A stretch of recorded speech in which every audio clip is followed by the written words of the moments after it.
Okay, I think we will go ahead and get started. Once again, I want to thank everybody for joining us. I think we've got some great content for everyone today. Hopefully you'll get a lot of value out of the hour that you'll spend with us today.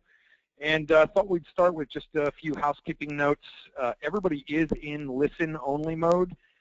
So in effect, your microphone is muted. If you would like to ask a question, in your GoToWebinar client, the software that you have running that launched when you logged in, there is an area for questions. We do certainly encourage questions and feedback as we go through the presentation. So feel free to post a question there at the end of each section. We will pause and spend a couple minutes with any questions that we might have. So again, certainly encourage questions and feedback as we go through our session today. There is a way to make your view of the presentation larger on your GoToWebinar client. It should look like a couple little monitors.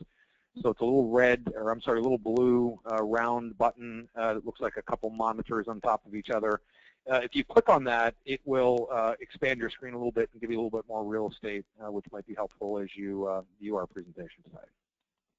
So as I mentioned, I'm Dave Buggy, Vice President and Partner here at Behringer Associates. My contact info is on the screen. We'll go ahead and come back to this and leave it on the screen in case anybody wants to reach out to us after the presentation today. I also have with me Nick Hahn, who is the Director of our Managed Services Group within Behringer Associates. And Nick is going to have an area of the presentation that's going to show you a best-in-breed backup, disaster recovery, and continuity solution. Some really, really neat stuff that I think you'll really appreciate. So thanks for joining us, Nick. And also from a partner company, company that we partner with, in other words, Windstream, we also have Douglas Steiber, and Doug is going to go through some further continuity aspects that you really should consider as you look at your overall continuity plan. Some things about voice and about data continuity and continuation in the event of an outage in your business. So I want to thank Doug for joining us as well from Windstream.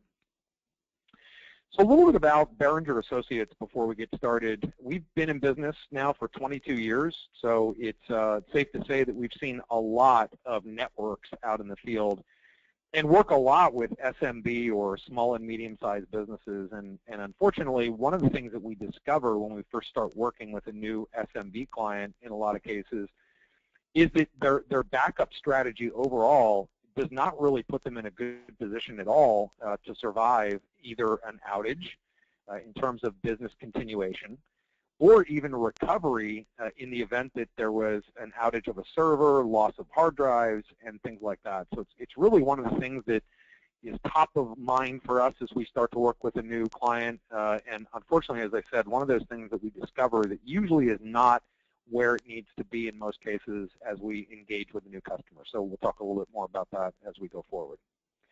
We are a Microsoft Gold certified solutions partner, so we partner at the highest levels with Microsoft. And a few other accolades on the screen here. Probably one of the most important is that we've grown our business on providing amazing support to our customers, technical support and customer support. And one of the ways that we do that is that we have a fully staffed help desk and call center at our headquarters in New Jersey, which is a 100% live answer environment. So if you sign up to be a client with Behringer or you're already a client, you certainly are just a phone call away from reaching an actual technician or an engineer that can dive in and help you with whatever problem, question, or concern that you may have. And the motto here at Behringer is great work leads to more work. We've learned that a lot of times over the years. So we really pride ourselves on the work that we do, the quality of work, the people that we have working with our clients, and the overall support that we offer our clients. So a few things that we do, and then we'll get into our content. We have a managed services practice within our business. So managed services really is just having an outsourced IT partner that's going to help you manage your IT infrastructure overall. So we have a complete managed services offering where we can become the IT department of a small to mid-sized company, or we can plug in to do specific areas of IT infrastructure management like server monitoring, patch management, and our larger clients that have well-established IT departments, they may bring us in for just a piece of their infrastructure management. And then in addition to managed services within that area of the business, we also do a lot of project work. infrastructure refreshes, new servers being installed, network assessments, which we'll talk about, firewall replacements, things like that, all fall in our managed services group. We also are one of Microsoft's top partners in the country for delivering their Microsoft CRM technology to businesses, again, both SMB and enterprise. And we have deep resources to offer on the dynamic CRM side of our business. So CRM is something that you're currently thinking about or know that you're going to be thinking about. Would certainly love to talk to you further about that. We have just amazing resources to bear in the CRM area of our business. We also offer telephony, unified communications in the form of business telephone systems, voice over IP-based systems, as well as tools like Microsoft Lync, or what's now known as Skype, and some other complementary technologies. And then the fourth area of focus for us is just cloud computing overall. And Microsoft's Office 365 is a big part of our offering around cloud computing. So if any one of those things strike an interest with you, please go ahead and reach out. Again, I'll put the contact information back up on the screen as we get a little bit further here in the presentation. So I thought maybe we would just start with a couple definitions, make sure everybody's on the same page with the content as we step forward today. And those definitions are around backup and continuity and recovery and so forth. So when we use these terms, you'll kind of know what we're talking about. Backup basically is the copying and archiving of data that could be used then to restore after there's some type of loss. So it's simply just backing up the information in your company. I'd even say it's more than critical information. It's really any information that you would ever need in the future. It's not just maybe what you consider critical, but it's really any information. Disaster recovery is both policies and procedures, and also then maybe tools and technologies that you would use to enable the recovery of that important information, recovery of your systems, and your data following some type of outage. And then also another term is business continuity. And business continuity, very simply put, is the continuation of business operation if there's some type of event, whether that be an outage. We've actually seen customers that had servers stolen out of their computer room. So that would qualify as an event that you would need a continuation plan around. Hurricanes and things, and those of you that are in either southeastern Pennsylvania or southern New Jersey this is probably near and dear to your heart from 2 evenings ago, where we had tornado level winds and storms that came through, and a lot of people had outages just 2 nights ago. And then certainly you think back to the Sandy storm and other things that have happened over the past couple of years that caused a lot of outages. A continuity plan becomes extremely important. So within that continuity plan are a couple terms too that are important, like resilience, critical business functions, and the supporting infrastructure that are engineered in such a way that they're either unaffected or minimally affected by some type of disruption. Recovery is restoration of those systems and data after some type of event occurred. And then contingency is just capability and readiness to be able to deal with whatever major incidents and disasters might occur. So a couple terms I thought would be helpful for us to go over as we start to get into our content. So really, over the last number of years, it's been probably 10 years or so that this has been building, is what a lot of people are referring to as the perfect data storm. And what's meant by that is that today, more than ever, the amount of data that's being created far surpasses the amount of data that's been created at any point in time in the past. So it's actually doubling about every 2 years. So you're probably thinking about your own environment and the amount of data that you manage, and if you think back 2 years and then 5 years and then 10 years, I'm sure that you'll find that your own data needs and storage capacity and things like that have grown tremendously over the past number of years. So there's just tons and tons of data out there that needs to be protected. Also, the value of that data is increasing. You know, it's one of the most valuable items in our economy today is data. When you think about companies like Google, you know, they make their money on data. I mean, that's really what their product is. And in your own business, things like your accounting data, AR and AP, your customer balance info, all the way down to things like contact information for customers and vendors and even employees, and how valuable that data is, that if it just went away or it was inaccessible for a certain period of time, what kind of effect that would have on your business. And then also, today, a lot of businesses are at a lot greater risk for data loss. And that can be attributed to a number of things. This year, for example, the storms, I think nationwide, have been at an all-time high. Certainly here in the Northeast, they have, I know, in the Midwest, and even in the West. The storms have just been incredible this year, and it probably looks like that's going to continue in a cycle for a couple of years. So just due to those natural events, you're at greater risk for some type of downtime or loss. Also, due to hardware failure, and in addition, security breaches are also at an all-time high, or at least attempts and breaches both are at an all-time high, and it's one of the biggest causes of loss today for both a data perspective as well as downtime is due to a security breach.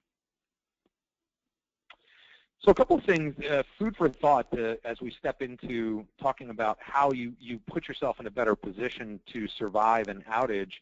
Some really interesting information. For example, that Gartner estimates that about only 35% of small and mid-sized businesses have a comprehensive disaster recovery plan in place. So again, back to seeing hundreds of SMB customers networks a year. The unfortunate part at the SMB level is that you usually put your trust in either an internal IT professional or an outsourced company, and you trust that they are completely protecting you from some type of outage. And unfortunately, as I said, in a lot of cases, we find that that's just not true. Maybe they don't know that there's certain critical data on a certain machine on your network, and therefore it's either not being backed up or it's not being backed up appropriately to allow continuation of access to that data should there be some type of outage, right? So leaders in SMB companies, unfortunately, are kind of at the mercy of those technology people, and they're just putting their trust in those people that things are being handled appropriately. And as I said, in a high percentage of time, we find that unfortunately that's just not the case. IDC also estimates that companies lose about $84,000 for every hour of downtime. And then also, according to a firm called Strategic Research, that the cost of downtime is estimated at about $90,000 per hour. Now, that obviously depends on a lot of factors. That's an average across the SMB space. So in a little bit, I'm going to tell you kind of how to start stepping through that calculation of what your tolerance is for downtime and what your cost of downtime really is. And there's so many factors there, some of which are a bit hard to quantify. Things like, what's the impact to your customers if you're not answering your phone to provide them service, right? So that would be a little bit harder to quantify, but you probably could put some values on that. So maybe, you look at things like your number of orders per day, the numbers of dollars generated per order, boil that down to an hourly or even a per minute type of calculation, and then you can extrapolate from there what your cost of downtime is per minute, per hour, per day, and so forth. Also, I thought really interesting, in an NFIB National Small Business Poll, man-made disasters affect about 10% of small businesses. Natural disasters have impacted more than 30% of all small businesses. And hurricanes are by far the most destructive, causing things like power failure, flooding, loss of facilities, and so forth. So again, remembering back to Hurricane Sandy was probably one of the biggest events that us here in the Northeast can remember of recent times, which there were businesses that were down for weeks, if not longer, and unable to operate at least at full capacity as the Hurricane Sandy hit. So according to a recent study, the survival rate for companies without a disaster recovery plan is less than 10%. So stop and think about that for a second, that if you had a major issue, major outage, and lost your most critical data, lost your most critical systems, if you don't have a solid recovery plan around that, the survival rate is less than 10%. Pretty amazing. And it kind of goes into our last point here, which is according to IDC, about 70% of all successful attacks on computer networks were carried out by insiders, employees and other insiders in the business, disgruntled employees and such. So some really interesting information. I know a few of these really made me think, and then these on this slide as well. That companies that had a major loss of data without a good recovery plan in place, 43% never reopened. 51% closed within 2 years, and only 6% survived long term. Really, really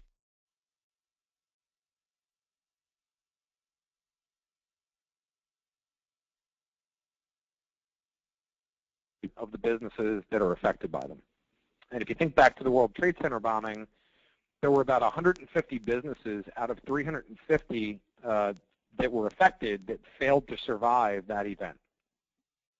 And then also around September 11th, which is another more recent unfortunate set of events here in the Northeast for sure, and certainly nation and worldwide, people certainly think about it, that during those attacks that there were companies that had tested business continuity and so forth in place. They were back in business within days. And there were other firms that never came back. So really interesting, and whether you're a small business, a medium business, an enterprise, a Fortune 500, a Fortune 100, there really is no separation in the need for good backup, good recovery, and today, absolutely a continuity plan. And what we used to see is that in the SMB space, the small and mid-sized business space, is that there was a barrier of entry in the form of cost, right? So really large businesses were able to invest in the proper technologies and also internal procedures that would protect them in the form of, or in the case of an outage. That's no longer the case. That the technology that is best practice and best in breed and used in the largest corporations in the country today is extremely accessible to small and mid-sized businesses today from a cost perspective. So I won't go through this in detail. We would certainly be happy to get you a copy of this presentation, but in the interest of time, we'll kind of move forward here. This is a comparison of traditional backup, things like tape and maybe just simple disk backup, and comparing and contrasting that to what we're going to refer to as intelligent business continuity, which is the solution that we're going to talk about today, and Nick's going to showcase that here in a few. So if you'd like a copy of this presentation, by all means, shoot me an email, give me a call. I'd be happy to get that out.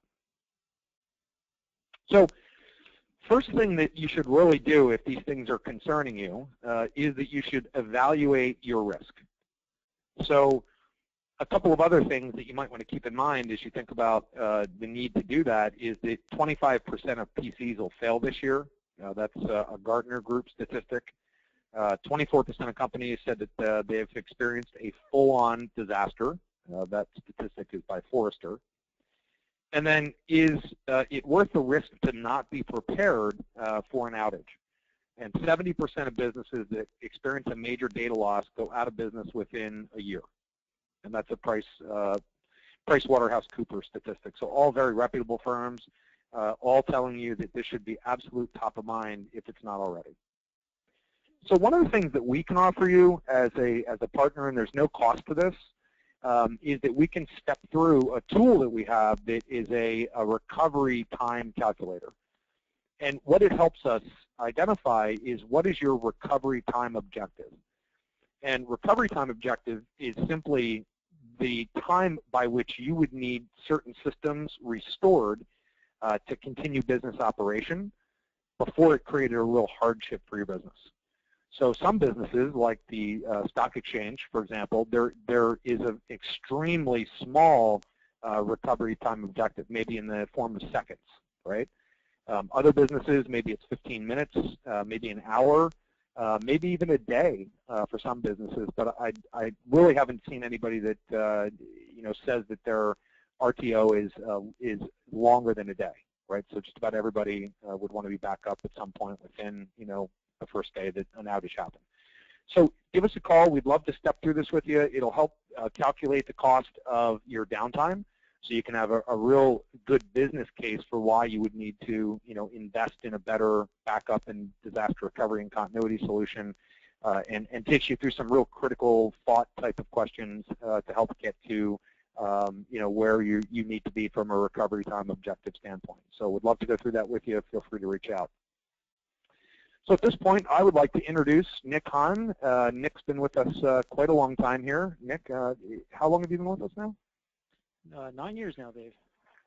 9 years. I wasn't sure if you were approaching your 10th anniversary quite yet or not. So Nick has seen it all here at Behringer, and started, back 9 years ago in supporting our clients, and has grown with the company as the company has grown, and is now our director of our entire managed services practice. And certainly one of the experts on our team as it pertains to backup, disaster recovery, continuity, and the like. So Nick is going to take you through a solution that we offer. It's our Behringer Managed Backup. It's a completely holistic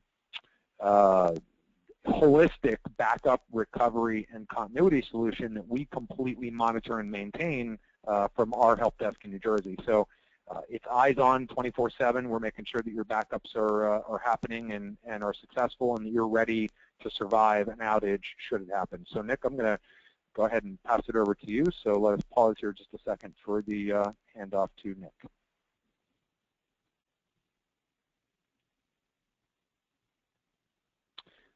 All right, and Nick, you should now have presenter capabilities. All righty.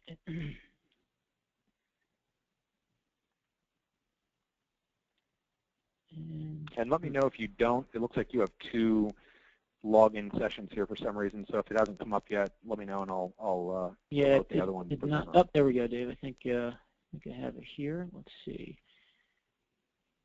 Excellent. Okay. And I should be showing my. You see your screen? All right. Excellent. Yep. Thank you, Dave. So as Dave mentioned, the value of data is increasing. And with that, the tolerance for downtime is decreasing. To meet that need for reduced downtime, an image-level backup fits the bill better than older, outdated methods. With an image-based backup, basically you have a snapshot of a system that's taken and stored as a place and time for that machine. This is essential for the restoration process because rebuilding and virtualizing the machine requires not just the files, but the operating system and the applications as well.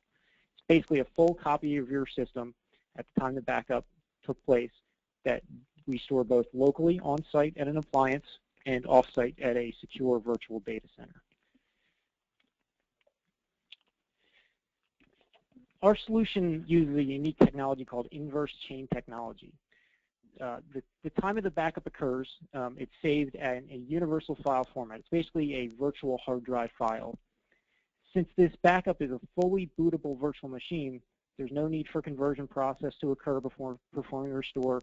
Makes it super quick. No complicated roll-up process, restore process. Data is available immediately, both on-site and off-site. This technology avoids broken chains, enables virtualization to happen almost instantly, and gives us a tremendous amount of flexibility when looking at backup retention times. For anyone unfamiliar with... I should have maybe started as well in kind of talking about the difference between maybe what some of those folks on the call are running today in a tape backup comparatively to something like an image-based backup. So, a lot of people think that because they have a tape, they put it in the drive every night, they walk in the next morning, it's ejected, they pull the tape out, they feel that they're good to go, they're protected. And unfortunately, that's really likely not the case, at least certainly from a recovery and most certainly from a continuity perspective, because with let's say a tape backup, even some disk-based backups, if you're writing data to disk, unless it's an image, to restore that data if there's, let's say, an outage of a server, or if your building, became inaccessible, you would actually have to first go find servers to restore data to, and then ahead of that, you would actually have to reinstall programs to be able to accept the data that you have on your backup drive or your backup tape, because those technologies are not meant to just put it in a drive and hit a recovery button and have it backload everything back down to a server. It really is only protecting typically the data files, not the programs, operating system, and so forth on, let's say, a server. So the recovery time, if you're using an older style or less than an image-based backup, is pretty long. I mean, if you think about it, if you had to order new servers, if you had a fire, your servers caught fire, you had to do a recovery, you would actually have to go order new servers, wait for them to ship in, get them, with an OS installed, restore or reload all of your software, and then you could recover from your backup. And that's very important because a lot of people, again, don't understand that. They think because that tape pops out every night or they're writing to a disk drive that they're protected and they could, instantly do a recovery, and that is absolutely not the case, where with an image-based backup, it literally is a complete Polaroid snapshot of the server that could be backed down, onto a server and have it back up and running with everything, data, programs, operating system, and everything instantly. And then Nick's going to talk you through some other continuity options that you have with our solution, being that it's image-based. So sorry to interrupt, Nick, but I thought that's an important no problem, Dave. Thank you. topic Thank you, definitely. Yep. And so anyone who's unfamiliar with virtualization, virtualization basically refers to the process of creating a virtual version of something. Might be a server, storage device, an application, whatever that might be. This virtual version acts completely separate from a physical device. So, traditionally you have a physical server, and that server is your Windows server, and that's it. The virtualization allows us to have multiple machines running on one piece of hardware and gives us the ability to have an exact replica of that system running on an appliance, and in this situation, our backup appliance. So with our solution, the backup can be virtualized either locally on the appliance or remotely in a secure data center, and it happens in mere seconds with a click of a button. And while these systems are virtualized, you're running your backups as normal schedule to get backed up to the appliance itself and off to the cloud as well. So your server fails, we spin up a virtual copy of it. You're not sacrificing your backup policies while you're running on that virtual system as well. So there's many advantages to this. Should you have a server failure, system can be virtualized rapidly, again, to the appliance or to the cloud, and it gives you the time then to fix the hardware issue. So say your server dies and you need a new motherboard, right? That's not going to happen in 5 minutes. You got to get the Dell out there or HP or whoever to bring you out a new motherboard. You got to throw it in. At best case, you're talking probably 4 or 5 hours, sometimes next business day. If you lost several disks in a server, you could be talking days to rebuild something. This gives us the ability to virtualize that system, give you that business continuity, and then you can restore back to the physical hardware when it's a more convenient time. Not 8 o'clock in the morning on a Monday, but maybe Sunday afternoon. Wanted to just highlight another unique feature of our offering. It's a solution called Backup Insights built into our solution. And basically what Backup Insights does is it gives us the ability to identify file and application changes between any two backup points. So if you've ever had, data growth, where you've noticed, hey, my backup grew 50 gigs in the past 5 days. Why did that happen? And trying to track that change down, very difficult to do. This solution is the answer to that. What it lets us do is mount 2 recovery points. So we could take something from 5 days ago and a backup that happened today, and it analyzes those 2 backup files, and it'll tell you what's changed in those. So how much file growth was there in this one particular file? In this example here, you can see a database log file, and it had grown 200 megs between those 2 backup points. Another scenario, maybe a file got deleted, but you have no idea when it was deleted, and that's pretty common. So it could have happened yesterday, it could have happened a week ago. What this allows us to do is pull a backup from somewhere when we know it was there and a time we know it wasn't there, and it'll analyze that, and it will actually tell us when that file was deleted, so we can pull back the most recent copy of it prior to when it was deleted. Also tells us what files have been added between those 2 points in time. So very unique, very it's the only solution that offers that. Saves you a ton of time in trying to figure out those things that happen there. Now, all this technology is great, but it's meaningless without the peace of mind of knowing that not only are backup jobs successful, but they're tested and they're verified as recoverable. So traditionally, this would mean, a manual process. You put a tape or a drive into the system, and you restore a subset of files, right? And you just hope that the rest of the files are intact and they work. That's not really peace of mind. Our solution can give you that peace of mind by delivering automated proof that your backup's successful. And how it does is it basically takes your backup files, and each day it virtualizes a copy of those. And it will take a screenshot of that after it's been booted up and email it to us, email it to you, email it to anybody you want. And that screenshot will then, let us know that, hey, that virtual machine not only has been backed up, but can be booted up, so that when it's time for a real disaster and you really need to get to that, we know in advance that file is good. This is completely unique to the solution as well. And with that, I'm going to jump into the more fun stuff, which is a quick live demo of our solution. So right here I have our dashboard. So when we log into the device, this is our nice little snapshot of what's going on. As you'll see here, and I won't bore you with all the details, but I'll just highlight some of them here. Gives us a look at the local storage, what server is using what space, how much space is free on this device. Gives me a status of my replication, and what that replication is the off-site copy. So when was the last off-site copy? Is something transferring now?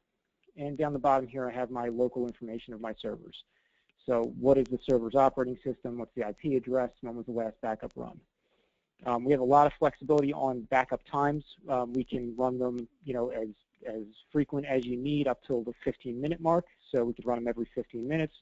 Traditionally, every hour is usually sufficient.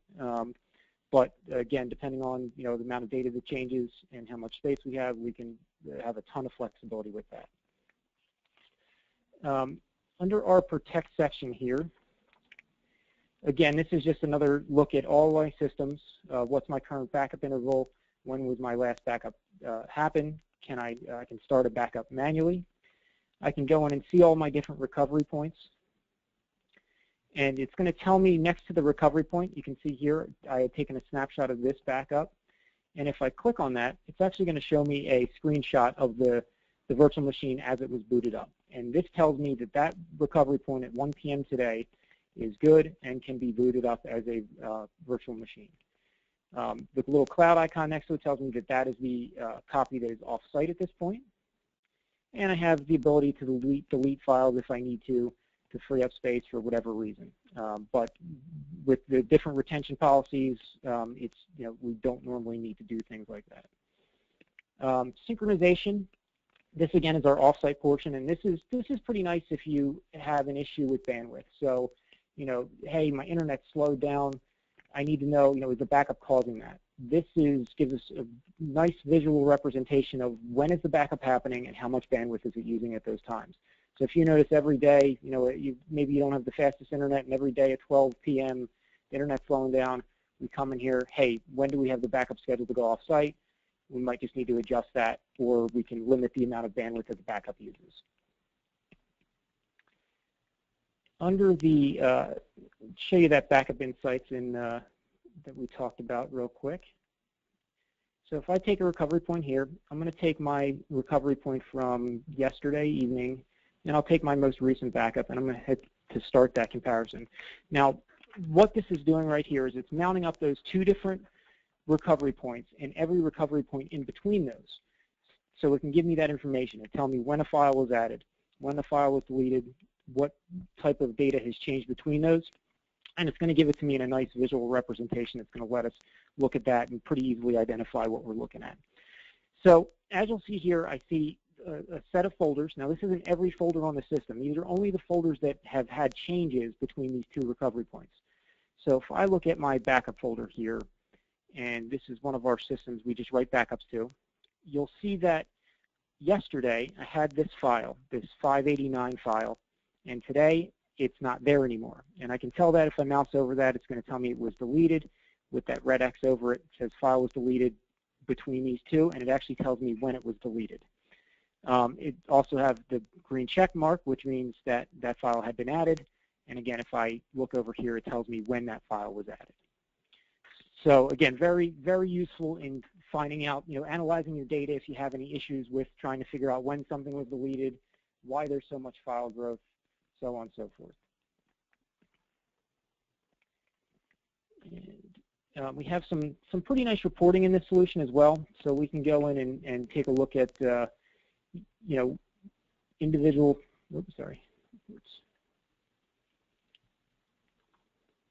And just in the past week here, so we have all our different systems. We can see all the different screenshots that have taken place, whether they were successful or not. Forced backups, scheduled backups, the percentage that were successful. And all those can be exported if you have any type of reporting you need for compliance reasons. And now to jump over to the really cool stuff. So restore. So great, time comes, we need a file restored. How do we do that? So we're going to go and we're going to take, let's say something got deleted off my SharePoint server. I'm going to go choose a file restore in this instance, and I'm going to pick the time that I want to recover that from. So I know I need something from Tuesday night. I'm going to hit that start file restore. I'm going to mount that backup image. And just like that, I now have access via a Windows share or over this website to go in and restore my files. So right here, this shows me the contents of the C drive of my SharePoint server.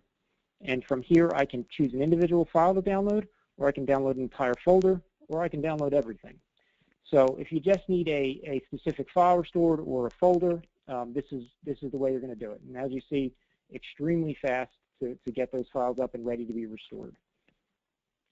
Now, let's say my server crashed and I can't get it back up. It's not going to happen anytime soon, so I need to virtualize this. So how do we do that? So again, we'll take my SharePoint server. I'm going to choose local virtualization. And this is different than the cloud virtualization. Again, the scenarios are if your server dies, we're going to virtualize locally on your device. If there's a site-wide issue, server room floods, not only is your server gone, but your backup system is gone as well. We now have those images out in the cloud, and we can do the same exact steps as I'm going to show you here, but we can do it from our admin interface in the cloud and then give you remote access to those systems. But in this scenario, we're going to do a local virtualization, and I'm going to do this from last night at 10 p.m. And click Start Virtualization. From here, I have the ability to change if I want to add additional CPU cores to it, add additional RAM. You're only limited to the device that you own. If you're spinning up multiple machines, obviously you're going to need to balance that out. But we're going to leave it as it is, and I'm going to click Start VM. And I just want you to pay attention to how fast this actually happens. So if any of you have worked with image-based backups before, the restoration process depends on how much data it is, right? So if you have 100 gigs worth of data, you're probably talking about a 3-hour restore time, because it's got to restore all that data to a piece of hardware, and you need that piece of hardware ready. In this scenario, we have a system here that's probably about 100 gigs worth of data, and as you'll see here, it is now already ready. And I'm going to click to connect to it over a remote desktop. And sorry, I opened on my other screen. Apologies. Let me drag that over. And you can see now I have a virtual copy of my server that is booting up. I can watch the entire boot up process. And it's eventually going to bring me to a login screen that I can go and Alt-Control-Delete. And I can now log into this system. So in less than a minute, I have one of my failed servers up and running and ready to be accessed on the network. So very quick recovery time. No one else in the market is doing near instant virtualization like this. Nick, you probably covered it, but just to reiterate that with our solution, there's really two ways that we can recover your server, let's say, or provide you with continuity. I guess it's a better way to describe it. One is that the device that we put on site at your location, at your company, is in itself a virtualized server. So if you had an outage of a server, we could simply spin one of these images up that Nick just did, very similar to what he just did, on that device at your company. So literally, it would just take over for that down server. So you'd have, pretty much instant continuation of that down server.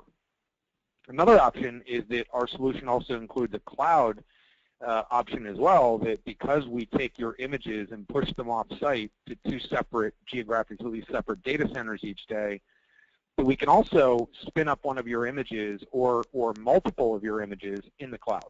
So you'd be able to log into your server like Nick just did.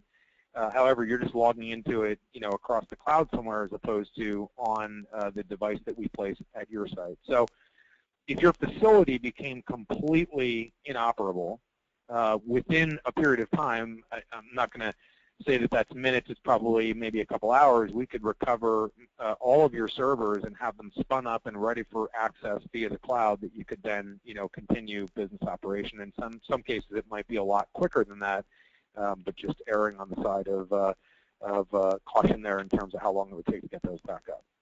Yeah, absolutely. And Dave, as Dave mentioned, the off-site portion will take a little bit longer, and it's more of a logistical issue. We can virtualize the systems in the cloud as fast as you just saw me do that. The issue in the cloud is now we have to get your remote access to that. So, spinning up things like VPN access to it and configuring the clients to connect to them, those are the things that, drag out that off-site portion a little bit longer. But again, on-site, you saw how quickly that took. And, so once the server's repaired, again, we can pick a convenient time. So over the weekend, overnight, whatever it might be, we can then take that virtual image that has now had updated data, people have been accessing it, and we can restore that to the physical piece of hardware. You're back and running, good as new. Yeah. And Nick, just a time check, we're just about 1 minute from being out of time here that we need to move on to the other portion of our content. Perfect timing, because I'm done. Oh, good. Well, maybe what I was going to ask you, and I hate to put you on the spot without giving you some warning, but seeing our customers and seeing them have outages and that, do any recent issues come to mind within one of our clients where they had an outage that the solution was able to step in and get them back up quickly? Sure. And there's definitely been more recent issues, just with server failures and things like that, but definitely Hurricane Sandy was probably the most noteworthy.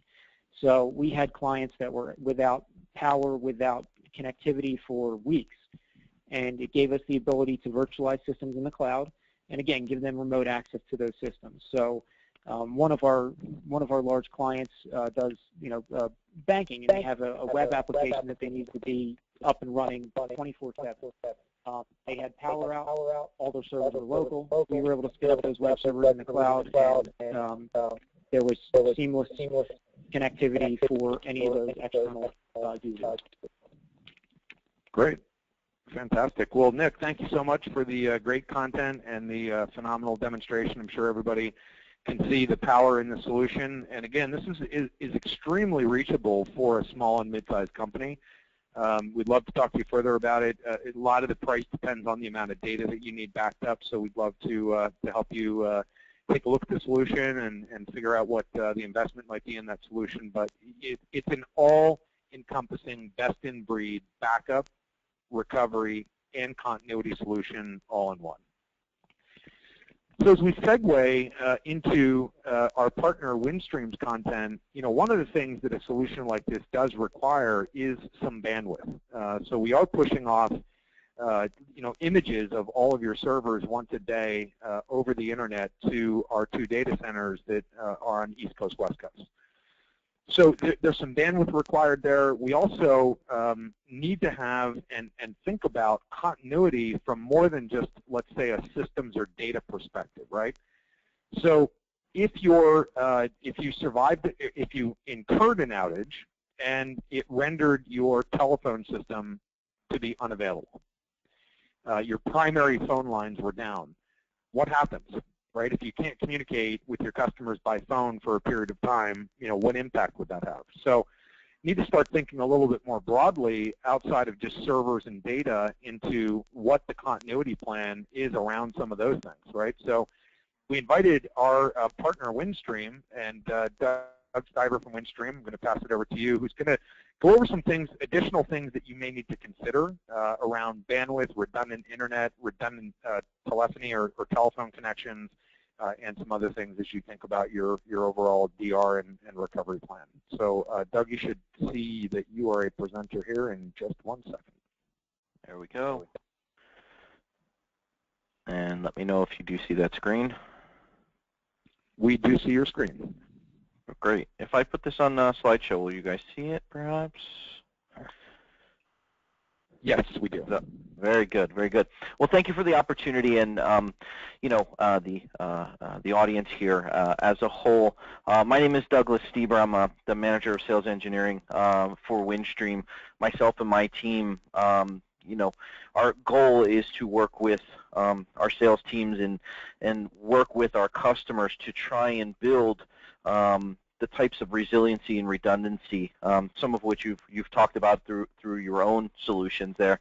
Our goal is to walk through all of the particular piece parts of folks' individual organizations and see how we can best apt to help them. Windstream as a whole, for those of you who don't know, is a both SMB and enterprise provider of voice and data solutions, Fortune 500 company, $6 billion in annual revenue, and there's 118,000 fiber route miles. I think we're up above 125. This might be a little old, but both the services and product sets that we have from our solution standpoint, combined with some of our solutions, really help enable our customers put forth a better plan, and that's kind of what I want to talk a little bit about today.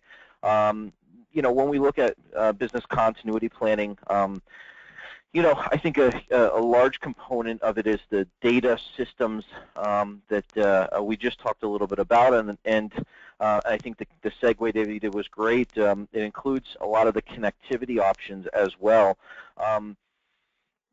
The challenge in a time frame like this is to get a large amount of options out on the table here, because there are so many things that we can do. It requires us to spend a little bit of time digging into it. But I want to highlight some of the simple ones that we've seen in the majority of our solutions. I broke it down into both voice and data services. Again, today when we look at a voice over IP enabled world that we live in today through Skype that we're using on some of this, and that you may have to your own telecommunications or phone systems. You may even have some hosted phones. A lot of these things are data today. So I try to touch on where they both meet, but I'll talk to that again. David, in your presentation, you went over some of the things that we need to look at from a continuity standpoint. I just wrote some key considerations here, some real basic things that we look at from telecommunications perspective or the carrier side, looking at points of failure, and that may be the business systems, the phone system itself, the architecture and the hardware that you have on site, access to the premise. Again, when we're talking connectivity to the outside world, we need to look at, do we have multiple ways to access the building? Are there things we can look at that give us more diversity than others? Talking about access and networking, do we have the ability, as I said before, to provide multiple levels of access into the building or away from the building? And what's important, obviously, is identifying the budget for that and really the cost of outage, some of the things you've already touched on. On the right side there are some of the things we are going to look at here, maybe in a little bit of a deeper dive, some of these features that might be beneficial from your traditional TDM services, which are POTS, which stands for plain old telephone service, your standard telephone lines, and PRIs, which are essentially digital trunks that have 23 or 24 channels that come into your phone system. We talk about some of the features there, and we can talk a little bit about some of the feature functionality we can both enable and take advantage of because of VoIP services. From a basic standpoint, what we're trying to do is identify, and I'm talking about voice services here, but what we're trying to do is identify, in the event of an outage, a major outage where, again, your phone system may not be available, your location may not be available. Again, you look at some of the the most recent storms we had here in the region, you know, there are some places still without power at this point, so they've been down for a few days.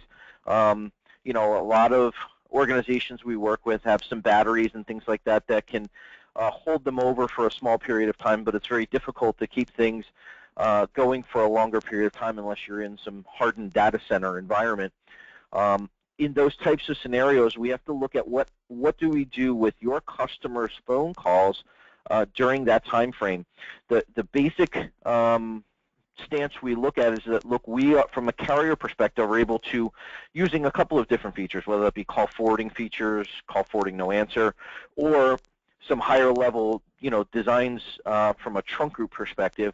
We have to get those calls to some other place, and that may be another site if you are able to have another site of yours brought online.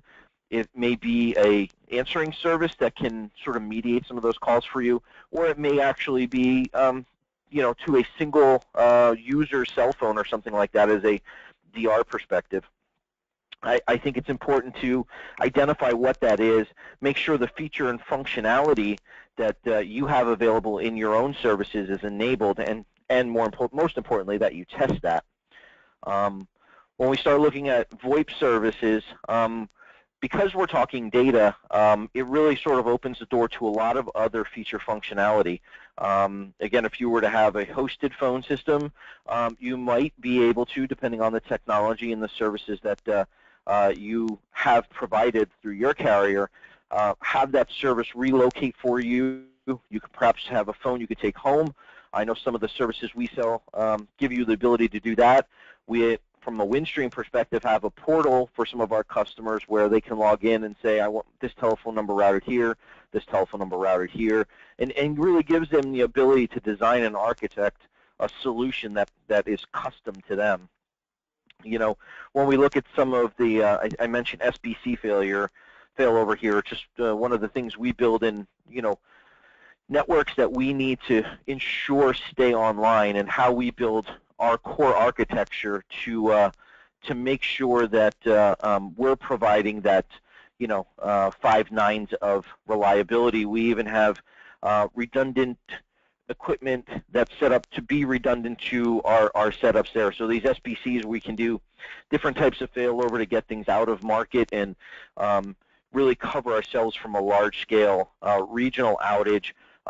Even if it didn't affect us, or if it would, we try to build that resiliency in.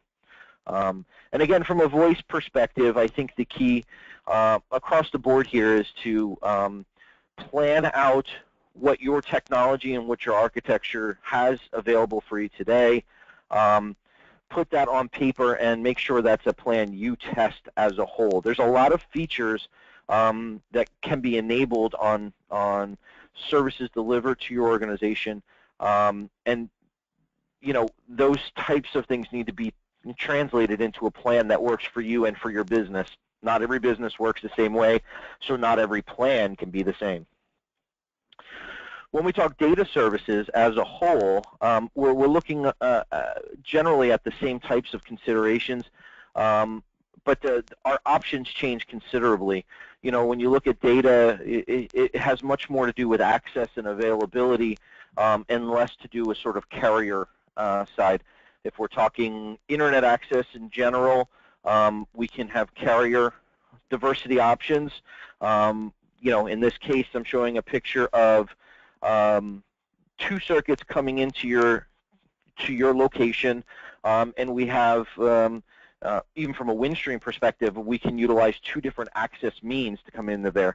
One could be copper, one could be fiber, and again, I'm dealing with a you know, an architecture that gives me a bit of resiliency if someone were to or a tree were to come down and drop a large-scale fiber bundle in the neighborhood. You know, what we try to build is resiliency where we may have a copper plant that goes a different direction. We can have alternate carriers. You know, you could have a broadband provider in addition to, say, a carrier like Windstream, in which case, again, they may be coming into your building from alternate access means. It really just gives some resiliency to the network delivery from, you know, your provider, to your premise, and that's a key distinction.